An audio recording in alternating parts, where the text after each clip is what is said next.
All right, this meeting is being live streamed. Susan Michelle, welcome, welcome. And I see your friends coming online. This mic is all yours, Susan Michelle. Hi, this is Susan Michel from Western Massachusetts, and I am so excited to be here today with my two beautiful soul sisters from Florida, Sherry Stern and Shelley Gordon. Now, I am going to start by I guess, introducing my book, Surrender to Joy From Suicide to Serenity. It was published on Easter of this year. I teach the transformational truth of A Course in Miracles, which I have been studying now for 33 years. And it is my personal GPS, God's plan for salvation, my navigational system that brings me back to heaven when I adhere to its principles. So I am so grateful for A Course in Miracles, and I am so grateful to be here with Sherry and Shelley. So Just a second, Sherry. Susan, would you rather have gallery view so we could see all your guests, or just or speaker view? Sherry and Shelley, speaker view means whoever's speaking is on camera. Gallery view is they can see us all. Sherry and Shelley, which do you prefer? Gallery is good. We'll do gallery. Yeah. So Sherry, so great to be here with you. How are you doing today? Doing well. Glad because the heat isn't quite as bad today in Florida.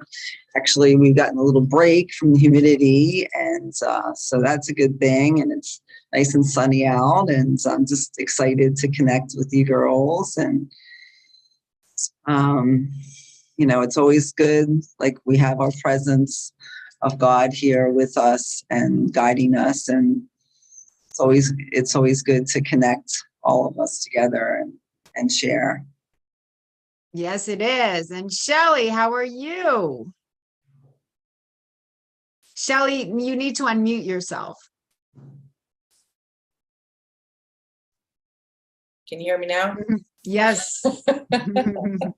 I'm doing well. I'm really, really happy to be here with you both. It always elevates my day immensely.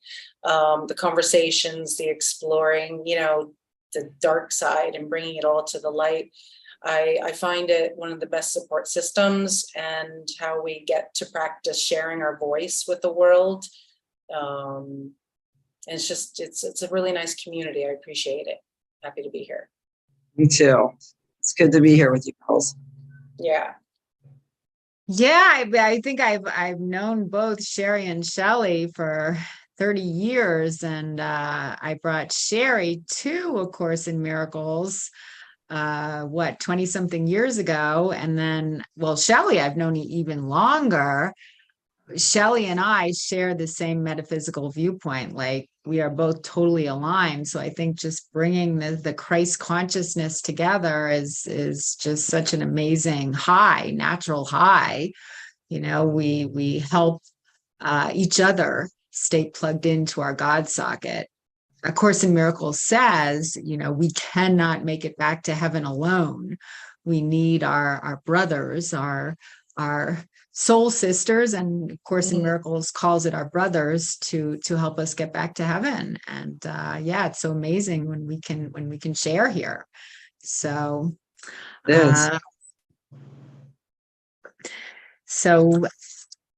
I usually will start with that paragraph on page 28 of the text, which is always a great place to start to give this talk over to Christ consciousness. Sherry, it's on page 28 of the text. Can you just... Got it. Sure. Oh, perfect. Would you mind reading it? Sure. I am here only to be truly helpful. I am here to represent him who sent me. I do not have to worry about what to say or what to do because he who sent me will direct me. I am content to be wherever he wishes, knowing he goes there with me. I will be healed as I let him teach me to heal. And I love that so much because, I mean, for me, it's inviting Christ consciousness into the room, and we all have access to that place within ourselves when we surrender our will with a small w to his will with a capital W. Like, he speaks through us. And I think that's what both Sherry and Shelley do for me, for whatever, well, for the reason that they're so beautiful, and you know, they're part of my soul. Like, I think I was born into this incarnation as part of your soul group, and you just bring out the strength and the beauty in me. So like, when you say something, you help me connect to Christ consciousness and vice versa. I just love how that happens. So Oh, it's great. We channel for each other, help each other, and guide each other through what we're doing with the mirroring. It's really helpful when you get insight from someone that cares about you, and you know that it's coming from a higher place, which is so positive. and you know that you're not being judged. You know, you guys are so compassionate and non-judgmental. As I work through my triggers in this lifetime, which is what we started talking about in our pre-call talk, life's triggers, you know, because A Course in Miracles says that, states clearly that only the love is real. Nothing real can be threatened. Nothing unreal exists. Herein lies the peace of God. It's a non-dualistic thought system, meaning only the love is real. Now, I believe that with all my heart and soul. Like, when I am connected to my joy, I'm in my right mind. When I'm blocking my joy and I'm feeling pain, I am not in my right mind. However, even though I know intellectually that God is joy, and God is wanting me to connect with him all the time, life has a tendency to bring up my darkness, to bring up pain points that are hidden in my unconscious mind, so healing can occur. And I had a huge trigger yesterday on the boat with someone I love so dearly, my sister, and it wasn't her fault. It was just old stuff from the past came up for healing purposes. And it was interesting because, you know, I was feeling excluded is what was coming up for me. I was feeling like she wasn't fully present for me. So I was being triggered, and intellectually, I knew that she wasn't doing it intentionally, but emotionally, I felt like a 7-year-old little girl standing on the playground with no one to play with. I was the one that was the outcast, you know, when I was a child. So that always comes up at the most inappropriate times. And I try so hard to hide it, even though I always talk about how important it is to feel it. When it actually happens to me, I try to hide it. I try to repress it. Somehow it always comes up. And then when it comes up, I end up feeling guilty. Again, that's me going back into my ego. But now that the day has passed, I guess I'm in the process phase. You know, Sherry and I came up with the 4 P's. When we get triggered, own the pain. No, the first is pause. The second is own the pain. The third is process the pain. The fourth is pray. So right now, I guess I'm alternating between processing the pain from yesterday and praying about it. But I do feel, when I'm able to be still, a lot of sadness in my heart regarding this particular pain point.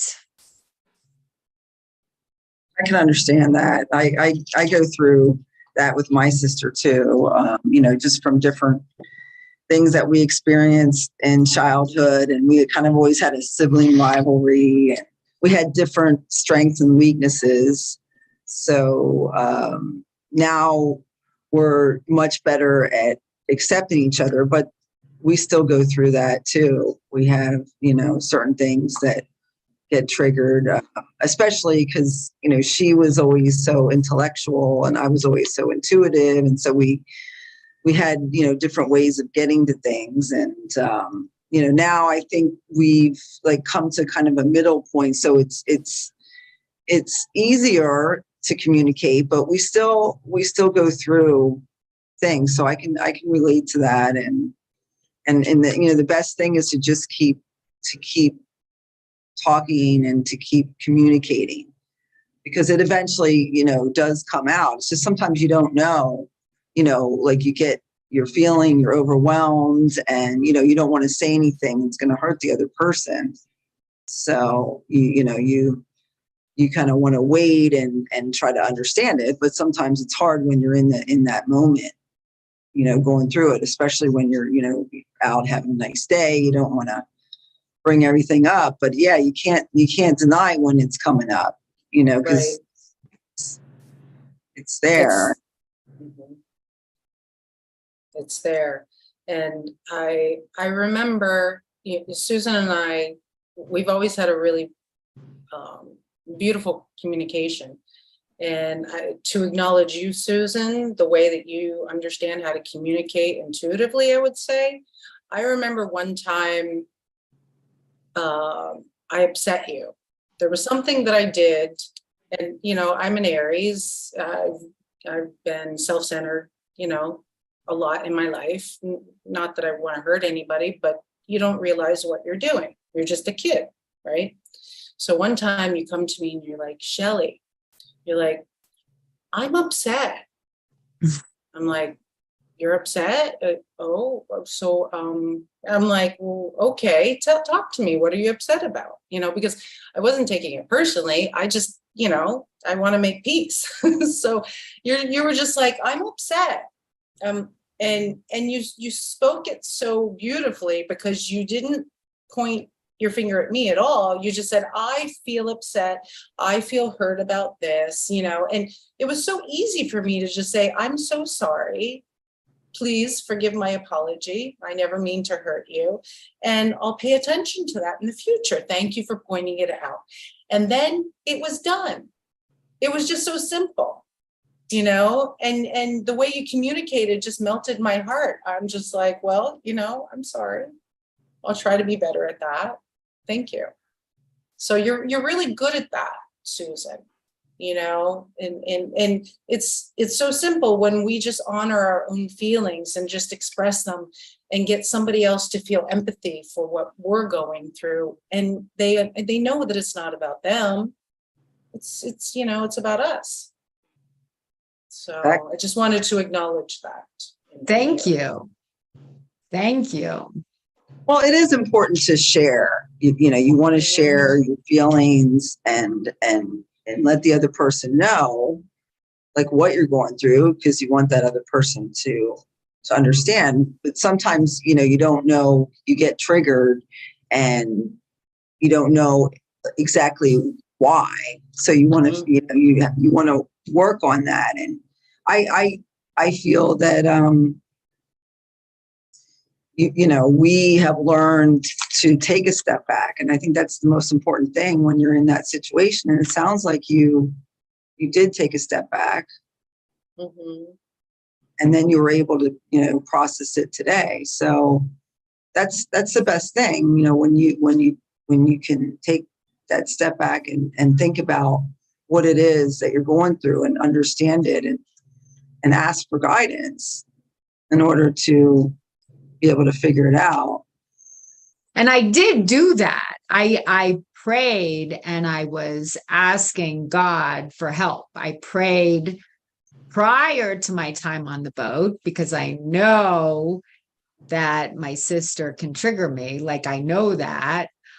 When I was feeling the pain, I also prayed. However, the pain still came up.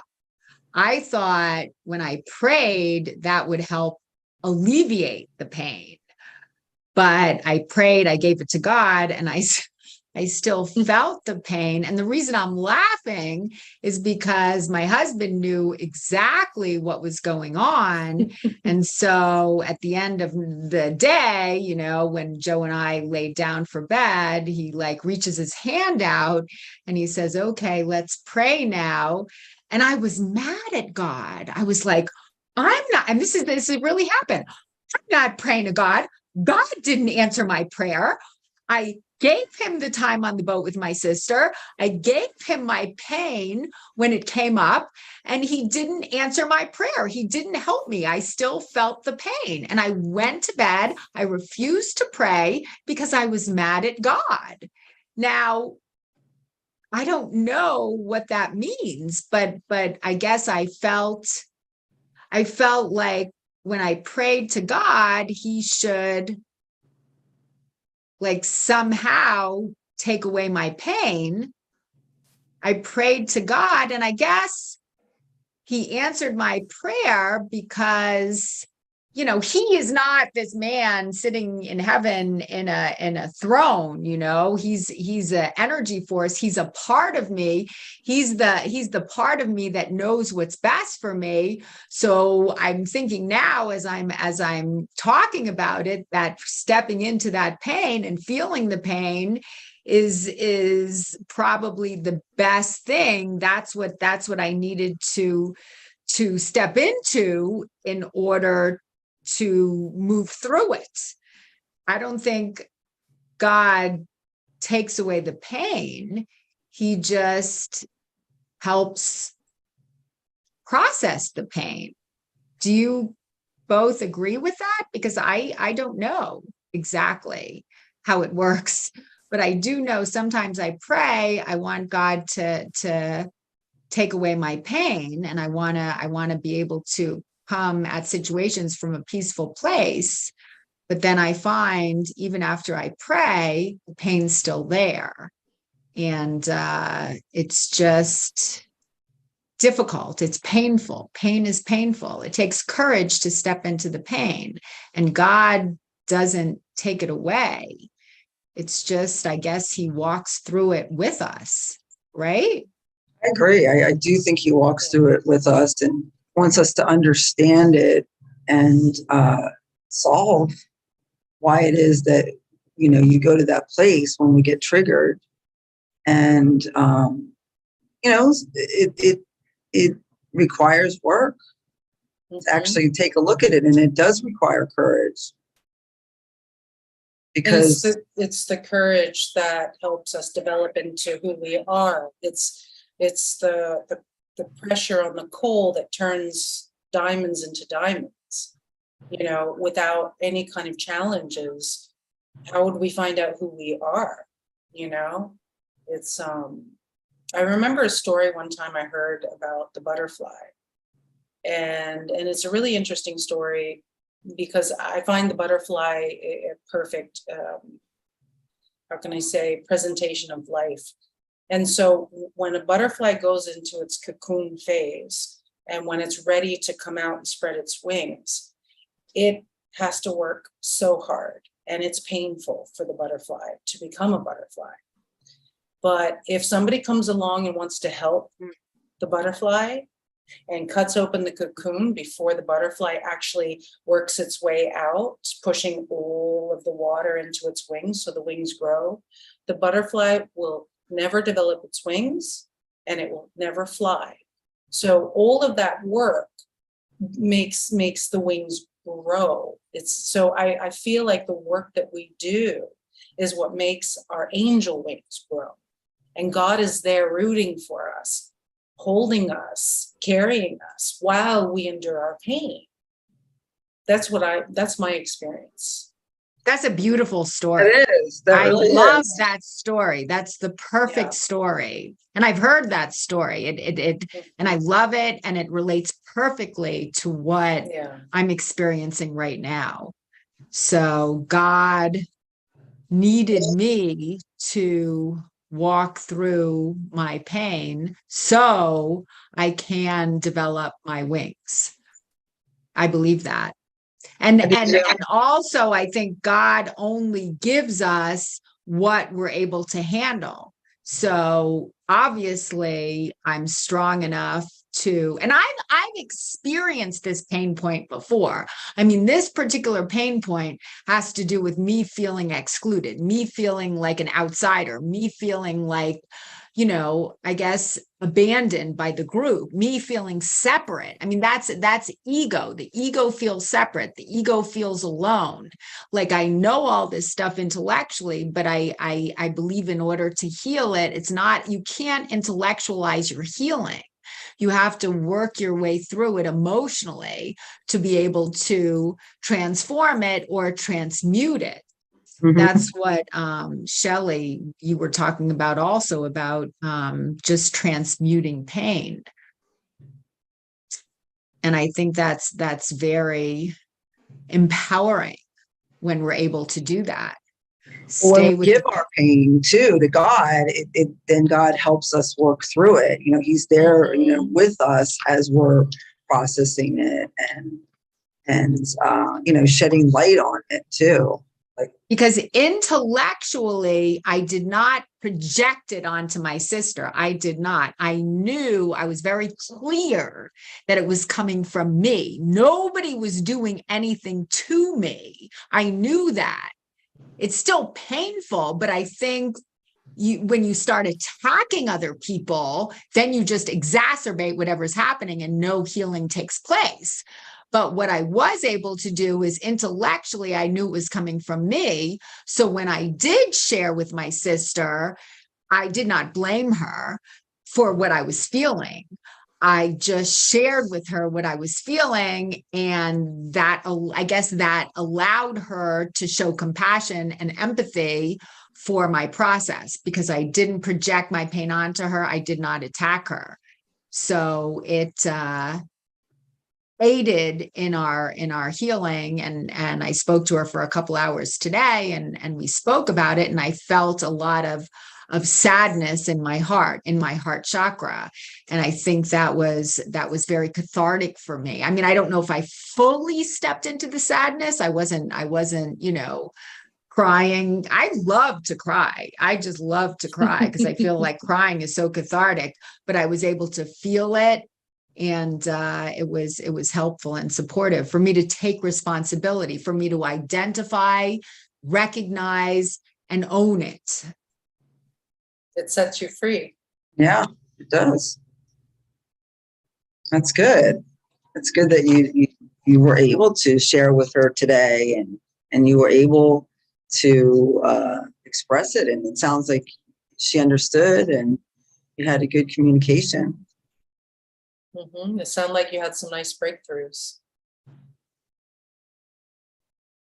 I know. I think you both have said this to me at times. Breakdowns, when handled properly, turn into breakthroughs. We have to break down in order to break through. I mean, that's just part of the healing process.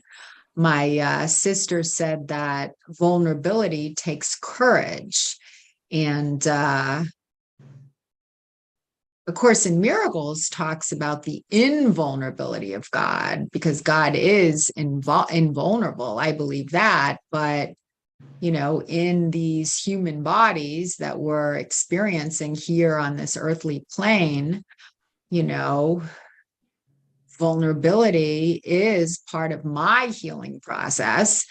And when I don't allow myself to become vulnerable, then I think I block my healing. Like I need to step into the pain. I need to allow emotions to surface in order for healing to occur. And it's not easy. It's not easy. It's easy in a way to talk about. When you're actually going through it, it's not easy. It's not. It challenges you. It does, because it's scary when you're feeling something that, you know, is deep down there, and you want to work through it. And you and your sister have been through a lot, and it sounds like there definitely was a breakthrough, and it's so positive when we can actually take a step back and not project. And it just sounds like you got to a better place today from being able to wait and then communicate when you're in a different place and not responding from the ego. Mhm. Fantastic. That's what we're all striving to do. Yeah, pause. I like your 3 Ps. Pause is a very, very important part of the equation, because when the volcano is erupting and fire's burning out of your eyeballs, you got to breathe through that and wait for the storm to pass so you can see clearly. And that's very wise of you, Susan, to just breathe and pause for a moment so the fire can just diffuse. And then you spoke with her today for like 3 hours once you weren't as volatile in your emotional world, so you could actually work through it. I think that was very wise. Thank you. Yeah. Thank you. I'm I guess glad to hear it. Yeah. what's key when it comes to healthy communication is not blame the other person, but also not blame ourselves. I think I have an easy time not blaming the other person. I do have a tendency to blame myself and judge myself for feeling a certain way, because I try so hard to be perfect. My sister actually sent me this quote that she found a week ago that spoke about how perfectionism is a block, because when we need to be perfect all the time, we are unable to connect to our authentic self. We're just trying to appear together on the outside, and that just keeps us from God. It separates us from God. I have this paragraph here in chapter 1 that I feel like I'm reading each Pal Talk now, because it's so profound, and it's making such a difference in my own growth. It's in chapter 1, Roman numeral 4, entitled "The Escape from Darkness." So the darkness is our ego, our fear, our pain points. It's the part of ourself that blocks us from God's unconditional love.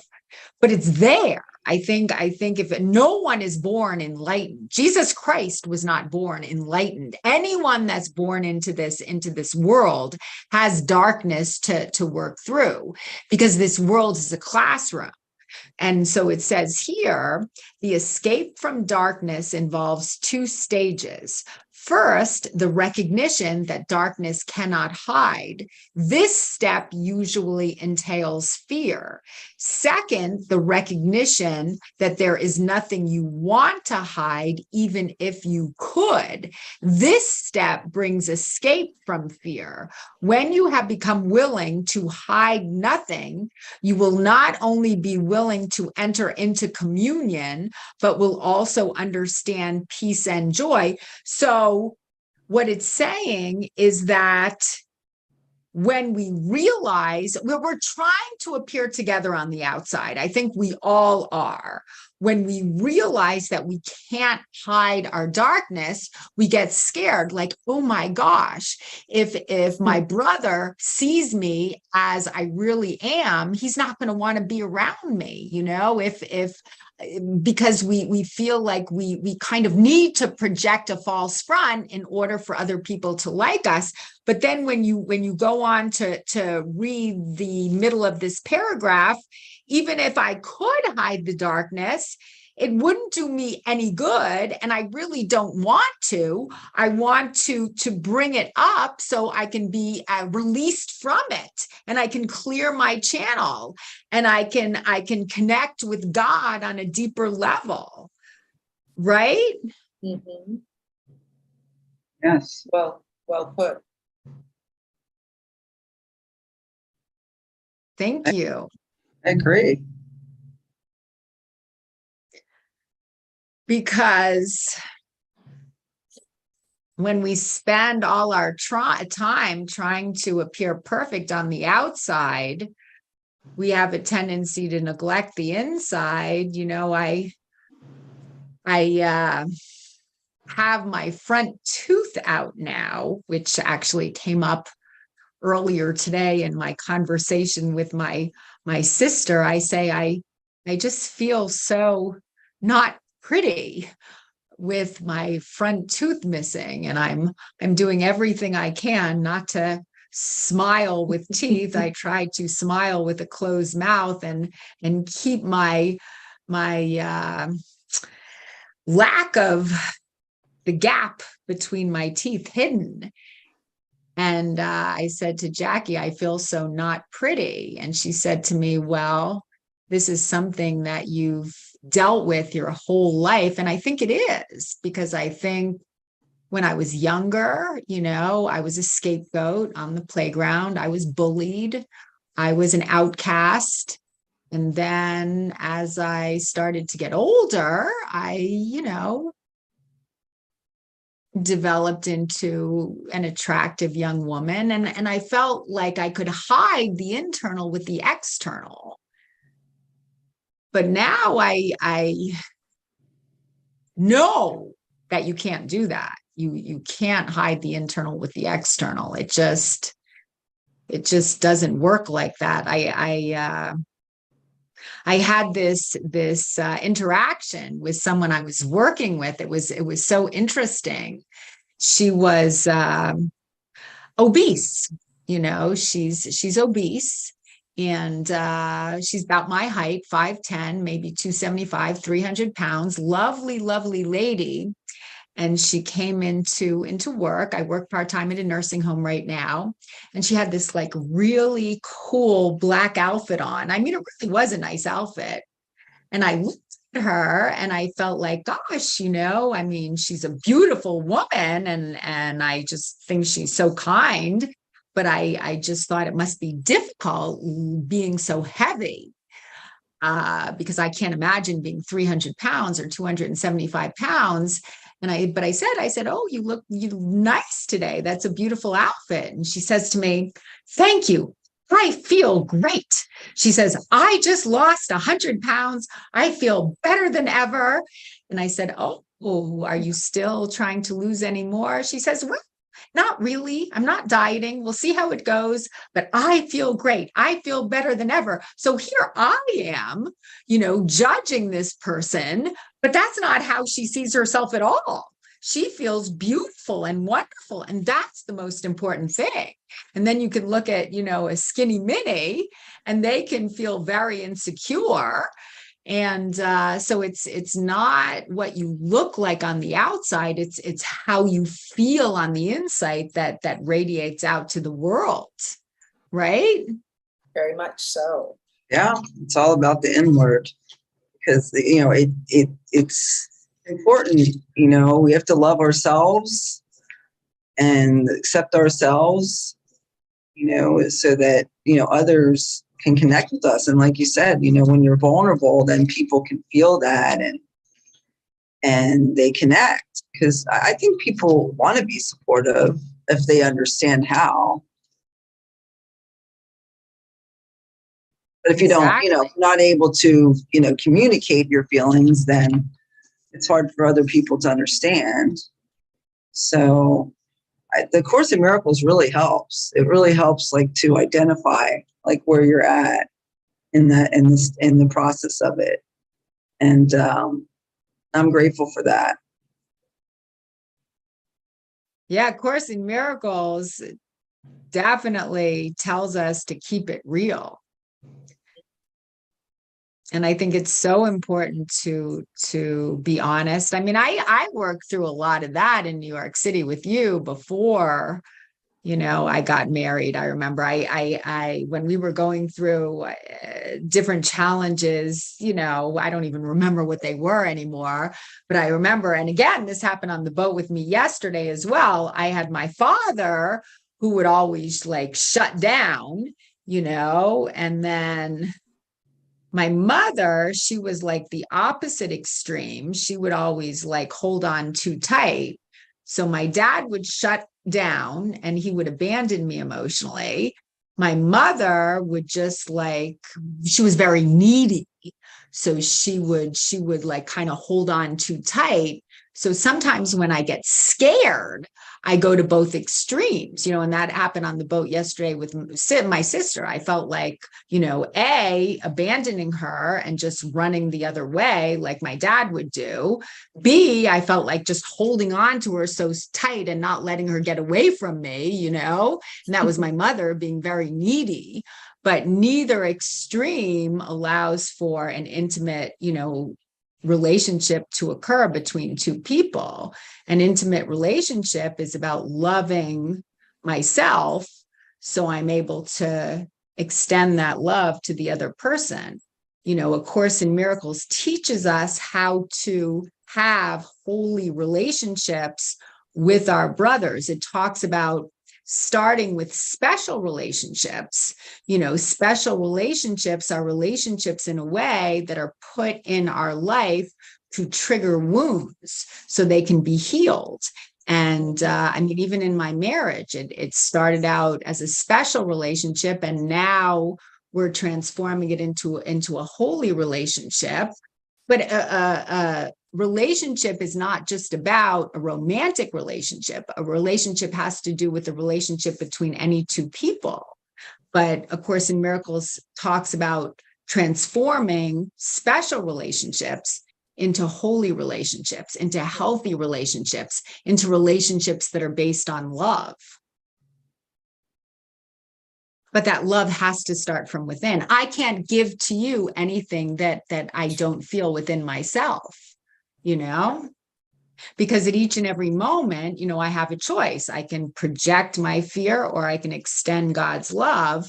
And as I continue to keep myself plugged into the God socket, I can extend love more often than not. It does make a difference when you extend love to people.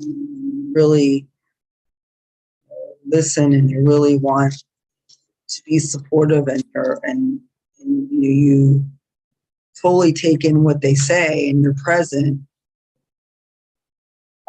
They can feel that, and we can feel that too when someone's really there for us. It really does matter, and we all do need that kind of support, and it helps to be able to to express it and to be able to let it go if you can, and it's great when it's not coming out so strongly. It's great when you can actually talk about it, without being overly emotional. So that always helps too, because it's easy to be, pointing a finger when it's all boiling up. But when you kind of settle down and you're like, okay, it's a lot more clear, and then you can express yourself, and then they can hear it because they're not taking it personally either.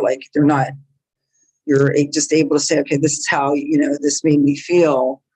And then it's not like, oh, well, you made me feel like this. No, it's like, this is how this made me feel. And then, you can trace it back to whatever it is. And then it opens up a dialogue to be able to, kind of see what it came from. And it's just nice when you can do that with, friends, family, and then, you feel like it like a lift, it just, you're like, oh, I can take a deep breath, and you feel, and it really, it's like, that the only thing that's real is the love. But it's easy with family members and friends, because we we want to be careful of their feelings, but sometimes things just slip out. And, you know, it's good that it didn't, and that you really were able to connect on a deeper level. So.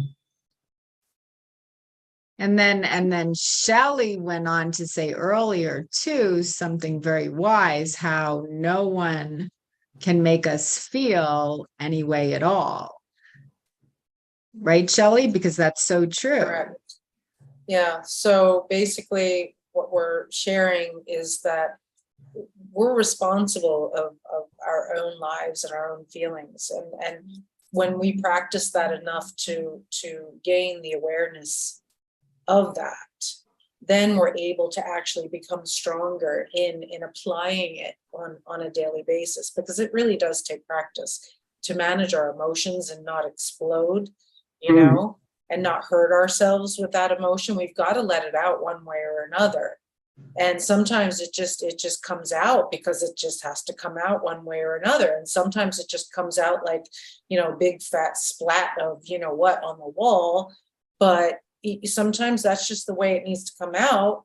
And it's better out than in, as long as we have a positive intention behind it coming out. I find that one way or another, it's going to work its way out for the higher good of all concerned. As long as we're not being evil and we want to actually hurt other people with our pain, you know, the intentions that I just need to express, I need to heal, I need to share. Little by little, it seems like we're able to start cultivating the way that we channel our energy out, without having to, you know, throw it against the wall, so to say.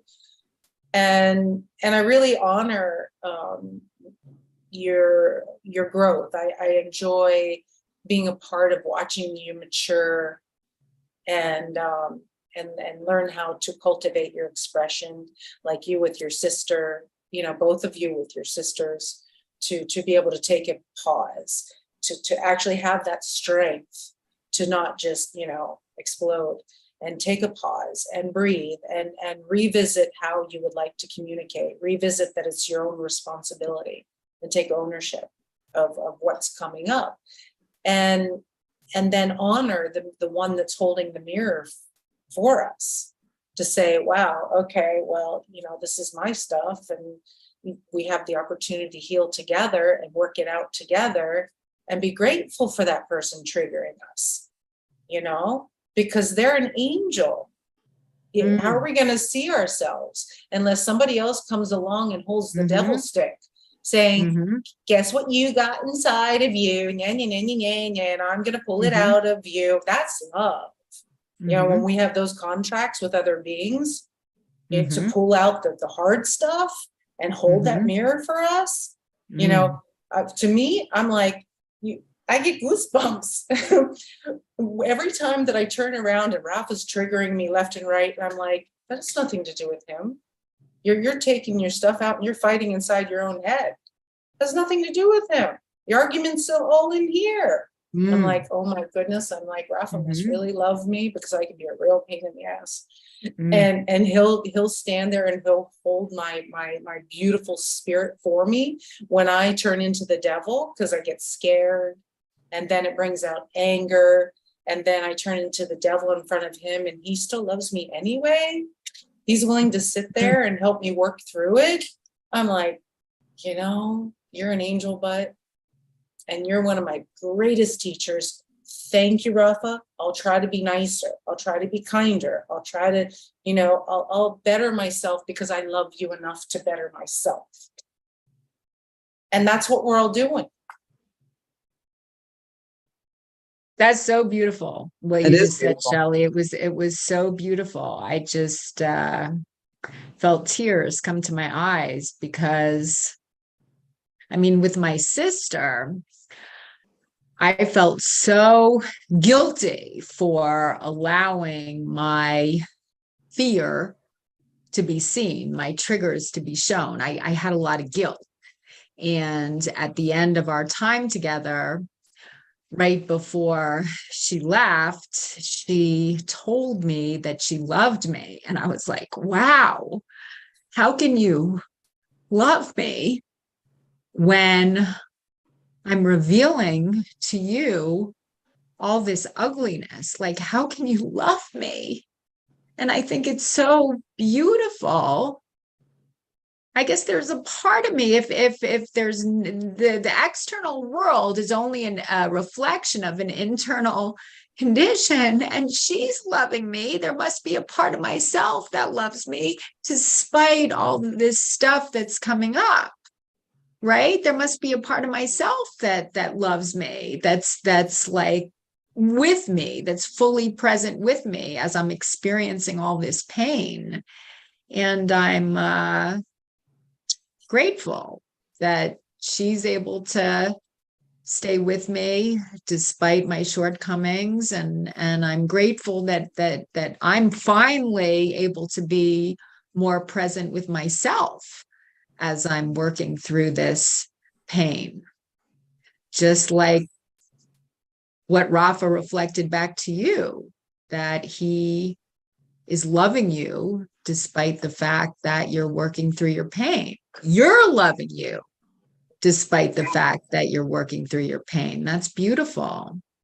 It is. It's nice when someone loves you unconditionally, and they want to see you grow, and they're supportive, and you can let things out, and then they're there for you, and it really does matter, and and God's in there too. God's holding our hands while we're going through it as well, because we all have a lot of things inside, and we really just the more we love ourselves, and the more that we can be able to connect, then the more that you can experience the joy, really, and share it. yeah.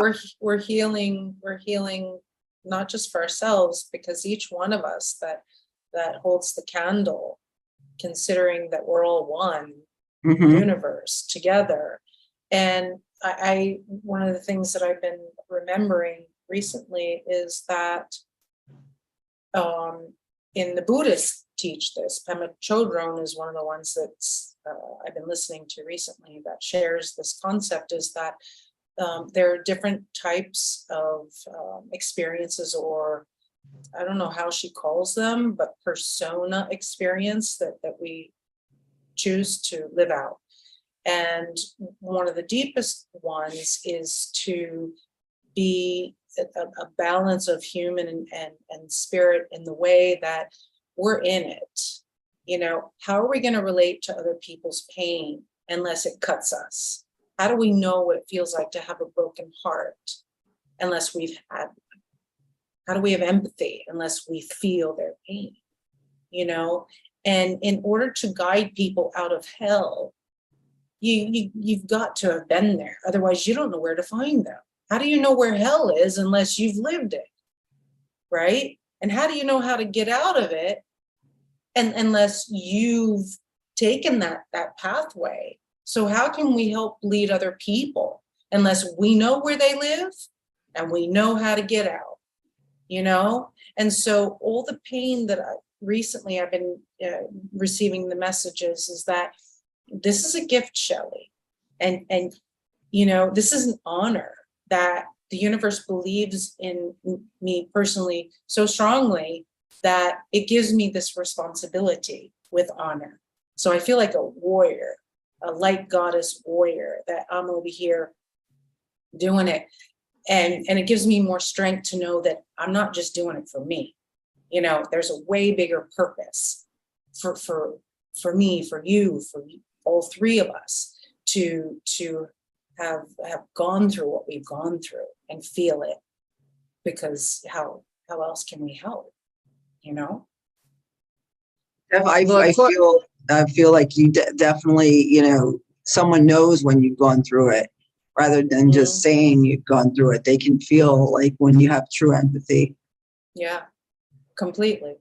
And there's nothing more precious to me in my life is to be able to reach out and hold space for somebody else's pain, to really be present with them and listen to them, and to affect change in their life, just to give them a little love. And it goes a long, long way. And for me, that's abundance, to connect spirits and to help each other rise together, to reach, the awakening, the true essence of who we are, to go through that together is just the most precious thing in my life.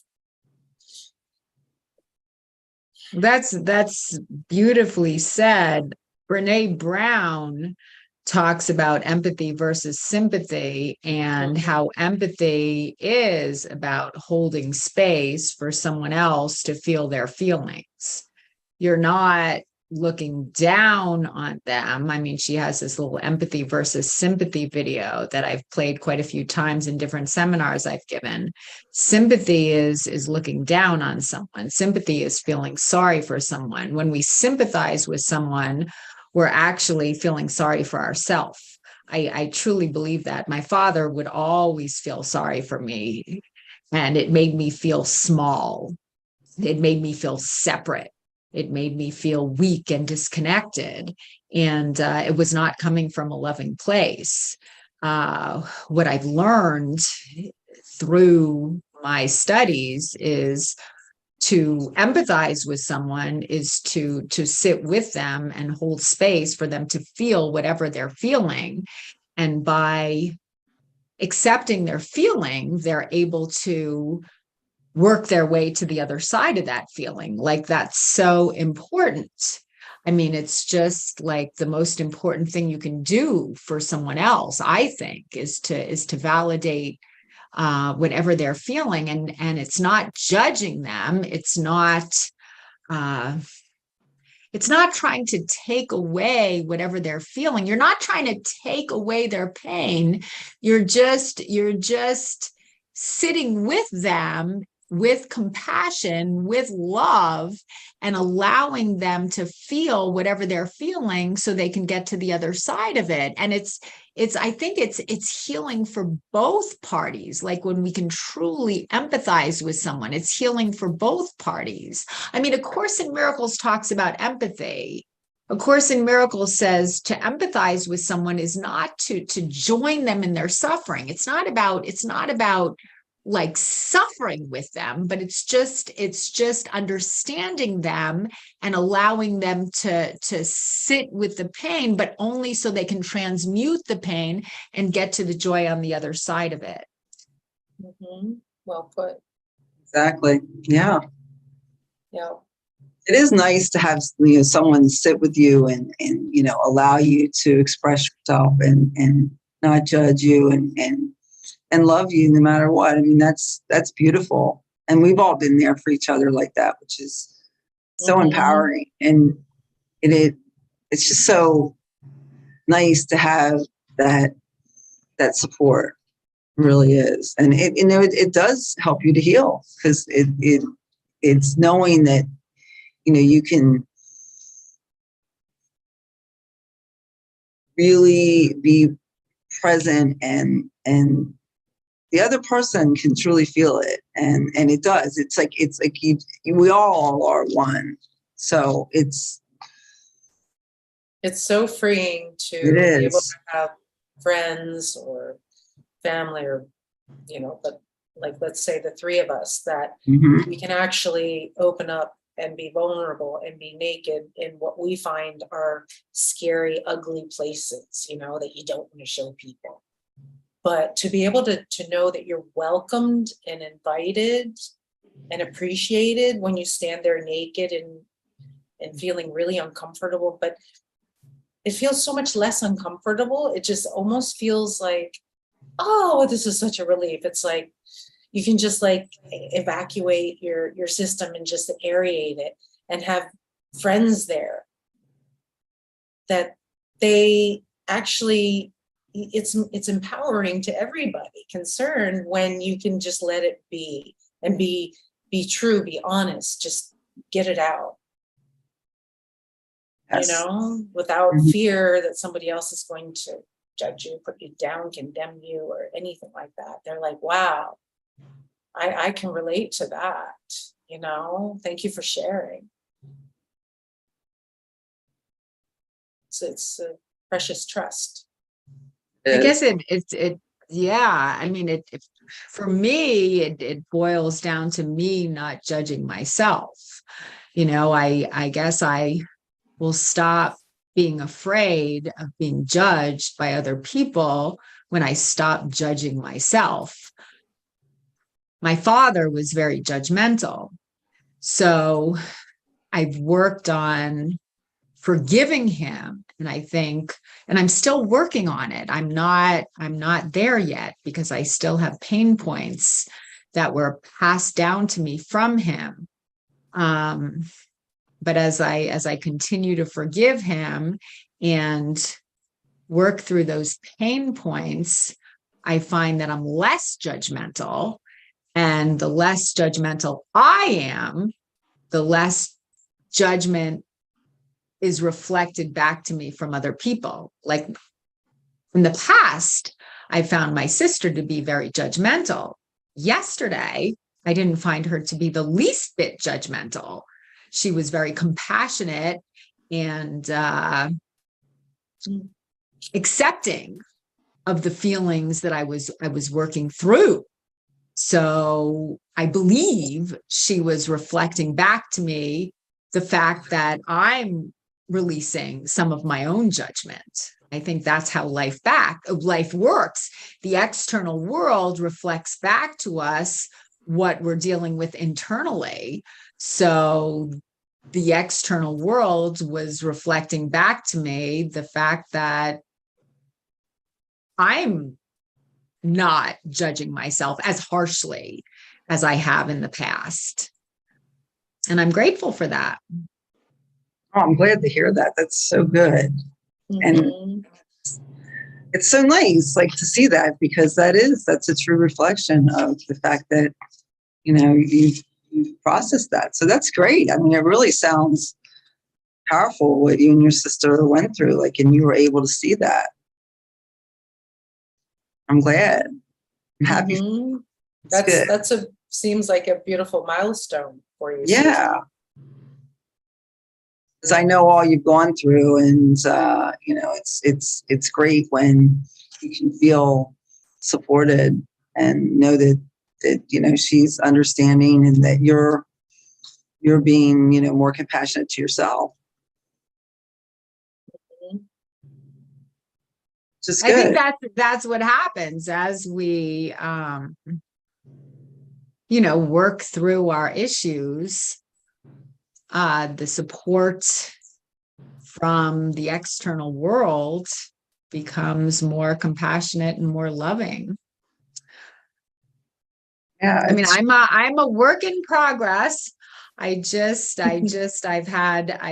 different times when I've had to deal with this one particular pain point, and a lot of times I have bouts of it, and I say, okay, it's over, I'm healed, but I know I'm a work in progress. It's probably going to be a part of me, for this lifetime, that it's for me, it's about showing compassion to that little girl on the playground that has no one to play with. I need to choose to show compassion for the part of myself that feels excluded. I mean, she's not real because only the love is real, but she's a part of me, and she I guess is essential for me to include her in my being in order to experience intimacy with other people, not just romantic intimacy, emotional intimacy, right? Yeah. Yeah. That inner child, we got to, like, hold her hand and love her, and let her shine, because, hey, I mean, if we can release those pain points, which it sounds like you're releasing, then, we get to the other side, which is, we can have great communication and not allow the past things to get in the way. So that's fantastic. Mhm. Well, thank you both. I love you both so much. You are truly my soul sisters, and I'm so grateful, to have you here with me today. And I'm so grateful to have you in my life. I don't think I could have healed as much as I have without both of you. So thank you. I love you. And it's 4:00, and I always end with the introduction of A Course in Miracles. Nothing real can be threatened. Nothing unreal exists. Herein lies the peace of God. And what that means is only the love is real. Thank God for that. Thank God for A Course in Miracles. And I'm grateful for this talk, and I will now return the microphone to Lynn.